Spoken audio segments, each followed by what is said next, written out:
اور ایک مدت کے بعد یوں ہوا کہ مصر کا بادشاہ مر گیا اور بنی اسرائیل اپنی غلامی کے سبب سے آہ بھرنے لگے اور روئے، اور ان کا رونا جو ان کی غلامی کے باعث تھا خدا تک پہنچا، اور خدا نے ان کا کراہنا سنا، اور خدا نے اپنے عہد کو جو ابراہیم اور اسحاق اور یعقوب کے ساتھ کیا تھا یاد کیا، اور خدا نے بنی اسرائیل پر نظر کی اور ان کے حال کو معلوم کیا۔ آمین۔ دوسرا حوالہ ہم دیکھیں گے استثنا کی کتاب اور 7ویں باب میں سے 7 باب کی آیت نمبر 6 سے آیت نمبر 9 تک۔ کیونکہ تو خداوند اپنے خدا کے لیے ایک مقدس قوم ہے، خداوند تیرے خدا نے تجھ کو روئے زمین کی اور سب قوموں میں سے چن لیا ہے تاکہ تو اس کی خاص امت ٹھہرے۔ خداوند نے جو تم سے محبت کی اور تم کو چن لیا تو اس کا سبب یہ نہ تھا کہ تم شمار میں اور قوموں سے زیادہ تھے، کیونکہ تم سب قوموں میں سے شمار میں کم تھے، چونکہ خداوند کو تم سے محبت ہے اور وہ اس قسم کو جو اس نے تمہارے باپ دادا سے کھائی پورا کرنا چاہتا تھا، اس لیے خداوند تم کو اپنے زور آور ہاتھ سے نکال لایا اور غلامی کے گھر یعنی مصر کے بادشاہ فرعون کے ہاتھ سے تم کو مخلصی بخشی۔ سو جان لے کہ خداوند تیرا خدا وہی ہے، وہ وفادار خداوند ہے، اور جو اس سے محبت رکھتے اور اس کے حکموں کو مانتے ہیں وہ ان کے ساتھ ہزاروں پشتوں تک وہ اپنے عہد کو قائم رکھتا ہے اور ان پر رحم کرتا ہے۔ آمین۔ پہلا حوالہ جو ہم نے پڑھا ہے وہ اسرائیل کے بارے میں ہے کہ اسرائیل جو ہے مصر کی غلامی کے اندر ہے اور مصر کی قید کے اندر ہے۔ جب ہم غلامی کے بارے میں بات کرتے ہیں تو غلامی کے اندر کوئی بھی بندہ اپنی مرضی کے مطابق اپنی زندگی کو گزار نہیں سکتا، اپنی زندگی کو آزادی کے ساتھ جی نہیں سکتا، اس کی زندگی کسی کے ماتحت ہوتی ہے جو اس کی زندگی کو کنٹرول کرتا ہے۔ سو اسرائیلی جو ہے مصر کے اندر غلام ہے، یہ اپنی مرضی سے اپنے بچوں کی تربیت نہیں کر سکتے، یہ اپنی مرضی سے اپنے خدا کی عبادت نہیں کر سکتے، یہ اپنے بچوں کی بہترین تربیت نہیں کر سکتے، انہیں اچھی خوراک نہیں ملتی، یہ محنت کرتے ہیں لیکن ان کو اس کی اجرت نہیں ملتی، یہ بیگار میں کام کرتے ہیں اور ان پر ظلم کیا جاتا ہے، یہ بیمار ہیں، ان کا مالک اس کی بھی پرواہ نہیں کرتا، یہ اگر مسلسل بیماری کے اندر ہے تو ان سے پورا کام لیا جاتا ہے، ان کے لیے کسی طرح کا احساس نہیں ہے ان کے آقا کے دل کے اندر، کیونکہ یہ لوگ غلام ہیں۔ غلامی ایک ایسی ہی حالت ہے جس کے اندر ہم کسی بھی چیز کو انجوائے نہیں کر سکتے۔ آج کے زمانے کے اندر غلامی کیا ہے؟ آج کے زمانے کے اندر غلامی یہ ہے کہ ہم سارا مہینہ کام کرتے ہیں یا 2 مہینے کام کرتے ہیں اور اینڈ پہ ہمیں تنخواہ نہیں ملتی۔ آج کے زمانے کے اندر غلامی کیا ہے کہ ہم مسلسل ذہنی بوجھ کے اندر ہیں، ہم مسلسل ذہنی فکروں کے اندر ہیں اور ہم مایوسی کے ایک ایسے گڑھے کے اندر گر چکے ہیں کہ ہمیں لگتا ہے کہ ہمارا مر جانا ہی بہتر ہے، ہمیں لگتا ہے کہ ہم مر جائیں تو وہ اس سے بہتر ہے بجائے کہ ہم اس زمین پر زندگی گزاریں۔ ہم جس کام کو شروع کرتے ہیں اس کام میں ایک ایسی رکاوٹ آتی ہے اور وہ رکاوٹ جو ہے کسی بھی برکت کو ہماری زندگی میں آنے سے روک دیتی ہے۔ ہماری صحت تھوڑی اچھی ہو جاتی ہے تو ہم ایسا بیمار ہوتے ہیں کہ پہلے سے زیادہ ڈاؤن ہو جاتے ہیں۔ کوئی کاروبار نیا شروع کرتے ہیں تو کاروبار شروع کرنے کے اندر جتنی انویسٹمنٹ ہم نے کی ہوتی ہے اس سے زیادہ نقصان ہمارا ہو جاتا ہے۔ ہم ایک مسلسل پریشر کے اندر ہیں، ہم مسلسل ایک دباؤ کے اندر ہیں، ہم ایک ایسی فکر کے اندر ہیں جس سے ہم آزاد نہیں ہو سکتے۔ ہم خدا کی عبادت کرنا چاہتے ہیں، ہمارے اندر یہ خواہش ہے، ہمارا دل اس بات کے لیے مجبور ہے کہ ہم خداوند کی عبادت کریں، لیکن جب ہم دعا کرنے بیٹھتے ہیں تو ہمارے پٹھے کھینچے جاتے ہیں۔ جب ہم دعا کرنے بیٹھتے ہیں تو ہمارا خدا کی طرف دھیان نہیں لگتا۔ جب ہم چرچ میں آتے ہیں کلام سنتے ہیں تو کلام ہمیں بھول جاتا ہے، ہوا کی چڑیاں اٹھا کر اس کلام کو چرا کر لے جاتی ہیں، خدا کا کلام ہمیں یاد نہیں رہتا۔ اگر ہم بائبل مقدس پڑھتے ہیں تو وہ ہمیں سمجھ نہیں آتی، کیونکہ ہم ایک ایسے آقا کی غلامی کے اندر ہیں، ایک ایسے فرعون کی غلامی کے اندر ہیں جو ہمیں ہماری زندگیوں کو انجوائے نہیں کرنے دیتا۔ ہم ترقی کرنا چاہتے ہیں لیکن ہم جو ہے ناکامی کے اندر گر چکے ہیں، ہم سرفرازی پانا چاہتے ہیں لیکن ہم دیکھتے ہیں کہ ہماری زندگیاں جو ہے ترقی کی طرف جا نہیں رہی۔ ہمارا معاشرہ اور ہمارا ملک اس وقت اسی غلامی کی بڑی خوبصورت پکچر ہے۔ خوبصورت میں اس لیے کہہ رہا ہوں کہ اس سے اچھی پکچر ہمیں نظر نہیں آ سکتی کہیں سے، ہے تو یہ تکلیف دے لیکن یہ مصر کی غلامی کی ایک حقیقی شکل ہے۔ کوئی بھی اس ملک میں رہنا نہیں چاہتا، کوئی بھی اس ملک کے اندر خوش نہیں ہے، کوئی بھی ایسا بندہ نہیں ہے اس ملک کے اندر جو اس ملک میں رہ کر اس ملک سے خوش ہو۔ آپ سڑک پر چلتے ہوئے کسی بھی بندے کو دیکھ لیں، وہ آپ کو اپنے آپ سے باتیں کرتا ہوا نظر آئے گا۔ کیوں؟ کیونکہ وہ ذہنی اضطراب کے اندر ہے، وہ ذہنی بوجھ کے اندر ہے۔ وجہ کیا ہے؟ یہ ملک اور ہم پر ایک ایسا روحانی فرعون مسلط ہے، ہم سمجھتے ہیں کہ شاید ہم اس ملک سے نکل کر کسی اور ملک میں جائیں گے تو ہماری زندگی بہتر ہو جائے گی، جبکہ حقیقت یہ ہے کہ ایک روحانی طور پر ایک فرعون ہم پر مسلط ہے، جس سے آج بھی زندگیوں کو آزادی اور رہائی کی ضرورت ہے۔ اسرائیلیوں کو بھی رہائی کی ضرورت تھی، انہوں نے اس بات کو پہچان لیا ہے کہ ہم ایک ایسی غلامی کے اندر ہیں جس سے ہم خود سے نکل نہیں سکتے۔ لیکن یہاں پہ بائبل مقدس میں خروج کے حوالے کے اندر ہم نے بڑی خوبصورت بات پڑھی ہے کہ ان پر اتنا ظلم ہوا ہے، ان پر رحم نہیں کیا گیا، ان پر ترس نہیں کھایا گیا، ان کی حالتوں پر کسی نے نظر نہیں کی، لیکن انہوں نے اس چیز کا گلہ شکوہ اپنے ہمسایوں سے نہیں کیا، انہوں نے اس کا گلہ شکوہ اپنے دوستوں سے نہیں کیا، انہوں نے اس کا گلہ شکوہ اپنے رشتہ داروں سے نہیں کیا، بلکہ وہ خداوند کے حضور رونے لگے، وہ خداوند کے حضور رونے لگے۔ ہم اپنے حالات اور اپنی پریشانیوں اور اپنے دکھوں کا ذکر کر کے اپنے دوستوں سے اس چیز کے بارے میں تذکرہ کرتے ہیں کہ ہماری حالت ایسی ہے، ہمارا بوجھ ایسا ہے، ہماری تکلیف بہت زیادہ ہے، لیکن ضرورت اس بات کی ہے کہ یہ حالات ہمیں حقیقت میں اس جانب لے کر جا رہے ہیں جہاں ہم خدا کے حضور میں رونا شروع کر دیں، جہاں پر ہم خداوند کی حضوری میں چلانا شروع کر دیں۔ ہم اپنے دوست کے ساتھ اپنی حالت کا بیان کر کے تو رونا شروع کر دیتے ہیں، ہماری آنکھیں بھی بھر جاتی ہیں، سن کر بھی ہماری آنکھیں بھر جاتی ہیں، لیکن حقیقت میں رہائی جہاں سے ملتی ہے وہ خدا کے حضور میں رونے سے ملتی ہے۔ انہوں نے اس بات کا ویٹ نہیں کیا کہ میرا روحانی لیول بہت زیادہ بلند ہو جائے پھر میں خداوند کے حضور میں رہوں گا۔ وہ روحانی طور پر جس مقام پر ہیں انہوں نے اسی مقام پر خداوند کے حضور میں رونا اور چلانا شروع کر دیا۔ کئی بار ہم اس چیز کا ویٹ کرتے رہتے ہیں کہ شاید میری روحانی ترقی ہوگی پھر ہی میں اپنے حالات سے نکل پاؤں گا، پھر ہی میں اپنے حالات سے، اپنے اس روحانی فرعون کی قید سے نکل پاؤں گا جس کی قید سے میں نکل نہیں پا رہا۔ جبکہ حقیقت یہ ہے کہ ہم جس بھی حالت کے اندر ہیں، ہم کیلے میں تو روتے ہیں، ہم بائک چلاتے ہوئے تو روتے ہیں، ہم بستر پر لیٹ کر تو روتے ہیں، لیکن یہ رونا ہمیں رہائی نہیں دے گا۔ اگر ہم نے رہائی پانی ہے تو ہمیں زندہ خدا کے حضور میں رونا ہوگا۔ یہاں پر جو ورڈ لکھا ہے وہ بڑا پاورفل ہے کہ وہ خداوند کے حضور میں آہ بھرنے لگے۔ ان کا رونا جو غلامی کے باعث تھا، ہم اپنے حالات سے فکر مند ہیں، اپنے حالات سے نکلنا چاہتے ہیں، ہم روتے ہیں، لیکن ہمارا یہ رونا لوگوں کے آگے، خدا کے آگے نہیں ہے۔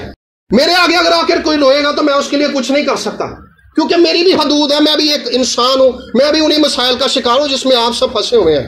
لیکن اگر کوئی شخص زندہ خدا کے حضور میں روئے گا تو اس کا کراہنا وہ سن لے گا۔ یہ ساری قوم خداوند کے حضور میں انہوں نے رونا شروع کر دیا۔ ہر ایک فیملی جو تھی، ہر ایک بندہ جو تھا وہ فیملی کے طور پر بھی روتا تھا، وہ اکیلے میں بھی خداوند کے آگے روتا تھا اور خداوند سے کہتے تھے خداوند یہ ظلم اب ہماری برداشت سے باہر ہے، ہمیں اب اس غلامی سے نکال لیں، ہمیں مصر کی غلامی سے نکال لیں، ہمیں مصر کی غلامی سے نکال لیں، ہم اس میں مزید جینا نہیں چاہتے۔ جب تک ہم غلامی میں سے نکلنے کا فیصلہ نہیں کریں گے تب تک ہم اس غلامی سے نہیں نکلیں گے۔ یہ فیصلہ ہم نے کرنا ہے۔ اگر ہم اس غلامی سے نکلنا چاہتے ہیں تو ہمیں سنجیدہ ہونا پڑے گا، ہمیں سیریس ہونا پڑے گا کہ کیا ہم واقعی اس میں سے نکلنا چاہتے ہیں۔ ہمیں ایک حقیقی فیصلہ کرنا ہوگا۔ انہوں نے یہ حقیقی فیصلہ کر لیا ہے، انہوں نے اس بات کا فیصلہ کر لیا ہے کہ ہماری اولاد تو 400 سالوں سے اس ملک کی غلامی کے اندر ہے، لیکن اب ہماری آنے والی نسلیں اس غلامی کے اندر نہیں رہیں گی۔ فیصلہ آپ نے کرنا ہے، فیصلہ میں نے کرنا ہے، فیصلہ ہم میں سے ہر ایک نے کرنا ہے کہ کیا جس طرح سے ہم غلامی کے اندر ہیں، جس روحانی بوجھ اور جس ڈپریشن اور جس اذیت کے اندر ہم جی رہے ہیں، کیا ہم بھی اسی اذیت کے اندر رہیں گے اور ہماری آنے والی نسلیں بھی اسی اذیت کے اندر رہیں گی؟ فیصلہ آج ہم نے کرنا ہے۔ جو بندہ فیصلہ کر لیتا ہے وہ اپنی آزادی کے لیے سنجیدہ ہے، جو فیصلہ نہیں کرتا وہ آزادی نہیں پاتا۔ ان لوگوں نے فیصلہ کیا ہے، یہ اتنا ظلم کے نیچے دب گئے ہیں، ان پر اتنا ظلم کیا گیا ہے کہ یہ خداوند کے حضور میں عاجز ہو گئے ہیں۔ انہوں نے اس تبدیلی کو قبول کیا ہے جو تبدیلی ان کی دعاؤں کی وجہ سے خدا ان کی زندگیوں کے اندر لانا چاہتا ہے۔ ہم دعائیں کرتے ہیں لیکن ہم اس تبدیلی کو قبول نہیں کرتے جو تبدیلی ہماری دعاؤں کے جواب میں آزادی کو بخشنے کے لیے خداوند ہماری زندگی میں لانا چاہتا ہے۔ خدا اس سے پہلے کہ کسی شخص کو آزادی بخشے، خدا اس شخص کی سوچ کو تبدیل کرتا ہے۔ خدا اپنی ذات کے بارے میں اس کو علم بخشتا ہے، خدا اپنی ذات کو اس پر رویل کرتا ہے کہ قادر مطلق میں ہوں، رہائی دینے والا میں ہوں، شفا دینے والا میں ہوں، بحال کرنے والا میں ہوں، برکت دینے والا میں ہوں، گناہوں کو معاف کرنے والا میں ہوں۔ جب تک کوئی بندہ اس علم کو قبول نہیں کرتا جو خدا کی ذات کے بارے میں ہے، تب تک وہ آزادی کے اندر بڑھنا نہیں شروع کرتا۔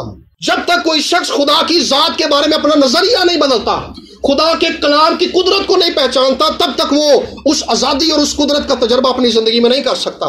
صدوقیوں سے خداوند یسوع مسیح نے کہا تھا کہ تم گمراہ ہو، کیونکہ تم نہ خدا کے کلام سے واقف ہو نہ خدا کی قدرت سے۔ سو کلام اور قدرت دونوں سے واقف ہونا اصل میں ہمیں رہائی دیتا ہے۔ یہ رہائی کی جانب ایک ایسی سوچ ہے، خدا کا کلام کسی ایماندار کو اتنا مضبوط اور اتنا قائم کر دیتا ہے کہ جب اس پر ظلم ہوتا ہے اس بات کا احساس ہوتا ہے، وہ زبور گاتا ہے میرے پیرانو دیوے کھلارا، وہ اس بات کو جانتا ہے کہ میرا خدا میرے قدموں کو مضبوط کرتا ہے۔ خدا اس کے اندر اپنے کلام کی قدرت اور اپنی ذات کو جب اس پر رویل کرتا ہے تو اس کو اتنا مضبوط اور اتنا قائم کر دیتا ہے کہ اس کو خدا میں اپنی رہائی اور اپنی نجات اور اپنی بحالی نظر آنا شروع کر دیتی ہے۔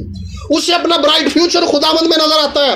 مصر کے اندر رہتے ہوئے کسی کو اپنا برائٹ فیوچر نظر نہیں آتا، نہ ہی مصر کے اندر برائٹ فیوچر تھا، اسی لیے وہ خداوند کے حضور میں رونے لگے، انہیں اپنا مستقبل نظر آنے لگ گیا تھا۔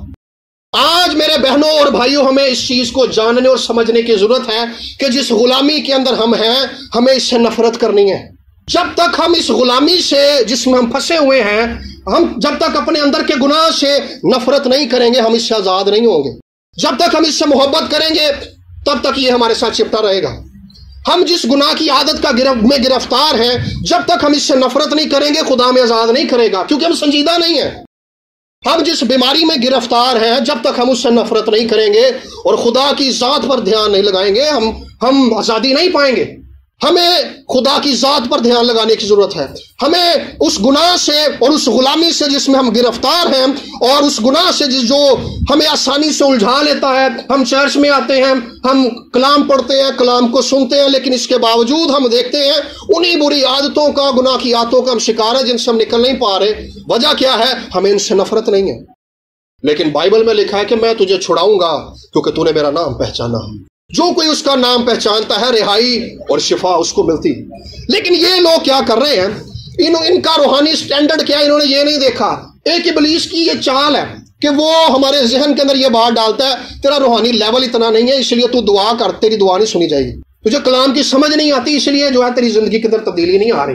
خداوند کے آگے جو کوئی روتا ہے، اپنی حالت اور اپنے دل کو خداوند کے آگے انڈیل دیتا ہے، خداوند اس پر کرم کر دیتا ہے۔ یہ ساری قوم رو رہی ہے، ان کا روحانی لیول کیا ہے؟ انہوں نے اس بات کی پرواہ نہیں کی، بلکہ انہوں نے اپنے آپ کو، اپنے دل کو خداوند کے آگے انڈیل دیا ہے۔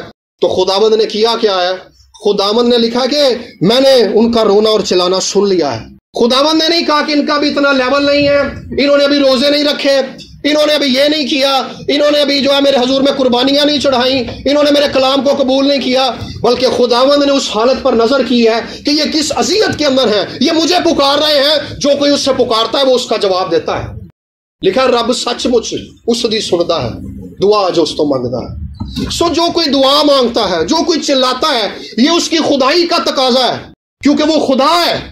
اگر وہ اپنے حضور میں رونے اور چلانے والوں پر نہیں نظر کرتا تو اس کی خدائی پر سوال آ جاتا ہے، لیکن وہ آنے نہیں دیتا، وہ اس سے پہلے جواب دے دیتا ہے، جواب دیتا ہے۔ لکھا ہے کہ جس روز تو نے دل لگایا تیری سن لی گئی۔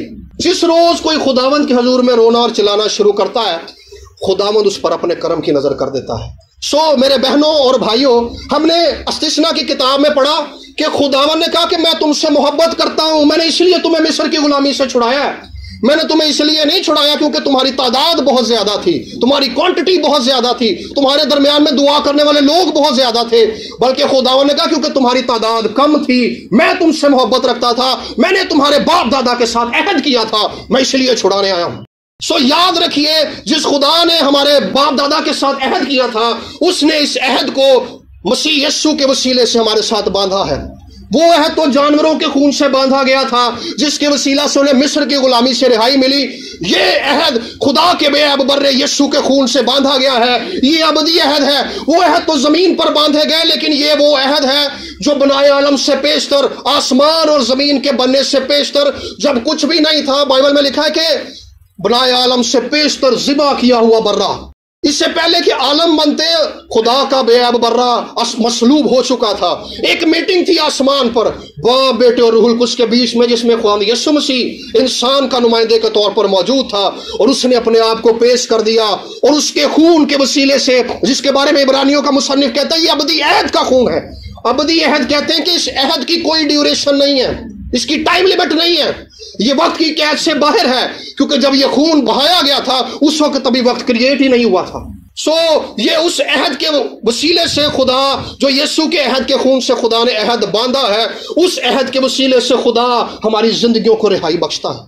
جب وہ جانوروں کے خون پر اتنا پابند ہے، جانوروں کے خون سے باندھا جانے والا عہد اتنا زوراور ہے کہ وہ مصر کے دیوتاؤں کو سزا دے رہا ہے، وہ مصر کی فوجوں کو سزا دے رہا ہے، وہ فرعون کو سزا دے رہا ہے، تو یاد رکھیے جس نے ہمارے لیے اپنے بیٹے یسوع کا خون بہایا اور اس خون سے ہمارے ساتھ عہد باندھا ہے، وہ اس عہد پر کس قدر قائم ہے، یہ عہد کس قدر زوراور ہے، یہ عہد کس قدر قادر ہے، یہ عہد اس سے زیادہ معتبر ہے، یہ اس سے زیادہ زوراور ہے، یہ اس سے زیادہ عزت والا ہے، اس کا زور اور اس کی ٹائم لیمٹ نہیں ہے کیونکہ یہ ابدی عہد ہے۔ اس عہد کے وسیلے سے میرے بہنوں اور بھائیوں ہماری آزادی، ہماری رہائی یقینی ہے، کیونکہ جب جانوروں کے خون سے باندھے جانے والے عہد کے وسیلہ سے رہائی ممکن تھی، تو مسیح جو خدا کا برہ ہے، جو خدا کا بیٹا ہے، جو المسیح ہے، اس کے خون سے باندھا جانے والا عہد زیادہ زوراور ہے۔ جب وہ عہد باندھا جاتا ہے تو خداوند کہتا ہے کہ میں تمہارے باپ دادا کی سزا تیسری اور چوتھی پشت تک دیتا ہوں، لیکن جب اس کے بیٹے کا خون بہایا جاتا ہے تو وہ کہتا ہے کہ میں ان کے گناہوں اور تقصیروں کو پھر کبھی یاد نہ کروں گا۔ وجہ کیا ہے؟ یہ عہد زیادہ زوراور ہے، وہ یاد نہیں کرتا، وہ رہائی دے دیتا ہے، ابدی چھٹکارا دیتا ہے، ابدی مخلصی دیتا ہے، ابدی رہائی دیتا ہے، کیونکہ یہ ایک افضل عہد ہے، اس کو باندھنے والا افضل ہے، اس میں خون بہانے والا افضل ہے، اس میں جو پارٹیز شامل ہے وہ افضل ہے۔ یہ عہد خدا باپ اور بیٹے اور روح القدس کے بیچ میں باندھا گیا ہے، وہ اس عہد کو پورا کرنے پر پابند ہے، کیونکہ یہ اس کی خدائی پر حرف آ جائے گا اگر یہ عہد پورا نہیں ہوتا۔ یاد رکھیے آپ میں سے ہر ایک کی رہائی یقینی ہے، آپ میں سے ہر ایک کے لیے خدا کے نزدیک آپ سب ویلیویبل ہیں، کیونکہ آپ کے لیے خداوند یسوع مسیح نے اپنا خون بہایا ہے، وہ آپ کو اس مصر سے رہائی دینا چاہتا ہے، وہ ایک ابدی خلاصی بخشنا چاہتا ہے، کیونکہ وہ ہم سے محبت رکھتا ہے۔ لکھا ہے کہ کیونکہ میں تم سے محبت رکھتا تھا تم کوئی امت نہ تھے، لیکن اب خداوند کی امت ہو، خداوند کی امت ہو، کیونکہ ہم خداوند کی امت ہیں، اس لیے خداوند ہم پر کرم کر کے ہمیں رہائی اور چھٹکارا دینا چاہتا ہے۔ ہوا کیا؟ انہوں نے جب پکارنا شروع کیا ہے تو ان کے پکارنے اور رونے کے جواب میں کیا ہوا ہے؟ خدا موسیٰ پر ظاہر ہو گیا ہے۔ کئی بار ہم سوچتے ہیں کہ یار میری دعا سے کیا ہوگا، میں تو محض ایماندار ہوں، میں تو کدی کدی چرچ جانا، میں تو رات دی دعا سے بھی نہیں جاتا، میں تو صبح بھی نہیں جا پاتا، سنڈے بھی میرے کو مس ہو جاتا ہے، ہر روز بھی میں دعا نہیں کر پاتا۔ لیکن دیکھیں جب انہوں نے خداوند کی حضوری میں رونا شروع کر دیا ہے تو قادر مطلق خدا موسیٰ پر جلتی جھاڑی میں ظاہر ہو گیا۔ جیسے یہ چیپٹر ختم ہوتا ہے آگے جلتی جھاڑی کا پیسج سٹارٹ ہو جاتا ہے۔ ایک ایماندار کی دعا، ایک دکھی شخص کی دعا، پریشانیوں میں گھرے ہوئے شخص کی دعا، ایک رونے والے شخص کی دعا جو خداوند کی حضوری میں روتا ہے، اس کا اثر کتنا ہے کہ خدا موسیٰ پر ظاہر ہو گیا۔ وہ 40 سال سے مدیان کے اندر ہے، لیکن 40 سال بعد خدا کہتا ہے میں تیرے باپ ابراہم کا خدا، اسحاق کا خدا اور یعقوب کا خدا ہوں۔ خدا ظاہر ہو گیا ہے ایک ایسے شخص پر جس نے اپنی لائف کو ٹوٹلی طور پر چینج کر لیا ہے۔ وہ سمجھتا ہے کہ بس اب چرواہا بن کے ہی میں مدیان کی خاک چاٹوں گا، مدیان کے اندر زندگی گزاروں گا، ایک عام آدمی بن کر زندگی گزاروں گا۔ لیکن کیونکہ ایمانداروں نے دعائیں کی ہیں، ایمانداروں کے آنسو بہے ہیں، اور ان آنسوؤں کی خدا کی نظر میں دیکھیں کتنی قدر ہے کہ خدا اس شخص پر ظاہر ہوا ہے اور خدا نے اسے اس کی خدمت کے لیے ایک ویژن بخش دیا ہے کہ مصر میں جا اور میرے لوگوں کو چھڑا کر لے کر آ۔ خدا نے اسے اپنے کلام کا اختیار بخشا ہے۔ خدا نے کہا کہ مصر کا بادشاہ تمہیں جانے نہیں دے گا، میں اپنے کلام کی قدرت اور اپنے کرشمات سے اس کو ڈرا دوں گا، وہ تمہیں جانے دے گا جب تک وہ معجزے نہیں دیکھے گا۔ خدا نے اسے اپنا کلام بخشا ہے، خدا نے خدمت کا ویژن اس کو بخشا ہے، خدا نے اپنے اختیار اسے بخش دیا ہے تاکہ وہ کلام جو موسیٰ کو ملا تھا وہ قدرت کے ساتھ ثابت ہو سکے۔ بہنوں بھائیوں اس بات پر غور کیجئے کہ آپ کی دعائیں کس طرح سے خادمین کے لیے فائدہ مند ہے۔ ایک الگ سینیریو ہے، ہم اکثر پاسبان کی دعا پر کوئی عزت دیتے ہیں، دینی چاہیے، میں ایسا نہیں کہہ رہا کہ ایسی عزت نہیں دینی چاہیے، لیکن آپ میں سے ہر ایک خدا کے نزدیک کتنا ویلیویبل ہے، اس بات پر غور کیجئے کہ ان عام لوگوں کی دعا کے جواب میں خدمت کا ویژن جو ہے موسیٰ پر کھل گیا ہے کہ اس نے کس وے میں خدا کی خدمت کرنی ہے۔ آپ کی دعائیں بڑی ویلیویبل ہیں، دعائیں کریں، رونا ہے خداوند کی حضوری میں روئیں، چلانا ہے خداوند کی حضوری میں چلائیں، یہ رائے گاہ نہیں جاتا۔